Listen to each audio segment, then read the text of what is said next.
Намайг наранч ярьдаг. Би нөхөр үр хүүхэд ач нартайгаа амьдардаг. Би гашаантаа жоохон ногоо тариад байдаг гэсэн. Тэгээ тэрнийгээ өргөжүүлж одоо дэлхийн олон улсын байгууллагаас амжилт дэвшлүүлэх юунд орж хүлэмж аваад одоо тэрийгээ тарьж өөрсдөлгөөгөө хийгээд ингээд хөдөлмөрлөл хийж л байвал хүний сэтгэл санаа сайхан тэгээ хүүхдүүдтэй ч гэсэн би одоо сурсан юмнасаа зааж өгч сургаж өөр хүүхдээ ч гэсэн бас яаж хүнтэй яаж мэдлгүй тэр бүгдийг зааж өгөх юм.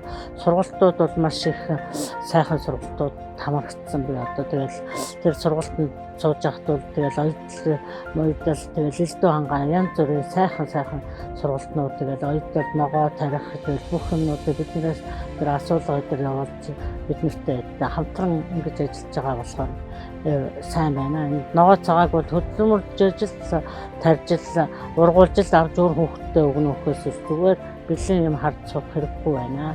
Би одоо хүүхдүүд багаас нь юусэн манай хүүхдүүд намайг ногоо тарж гиснээс болоод цугаараа усаад туслана. Зэрлэг мэрлэг хамтдаа зулгаан манай энэ гурван жоохон бүр тэд нэр бас бүгд над тусалж чим миний бүх ажлаа манай нөхөр хүртэл тусалж ингээд бид дээрээс хамтран ажиллаад ингээд одоо амжиргаа маань сайхан дэвшилж байна. Одоо тэгээ хөдөлмөрийнхаа ногоо тарих гад өрсөлдөөгээ гэртээ хийцэн байгаа. Сайн хөдөлмөрлж тэгээд энэ ногоо цагаад тайр юу ч ерөөс бүхэл ажилдаа чин үнэхээр зүтгэдэг сэтгэлээ гаргаж хийдэг байгаасаа л гэж хүсэж байна.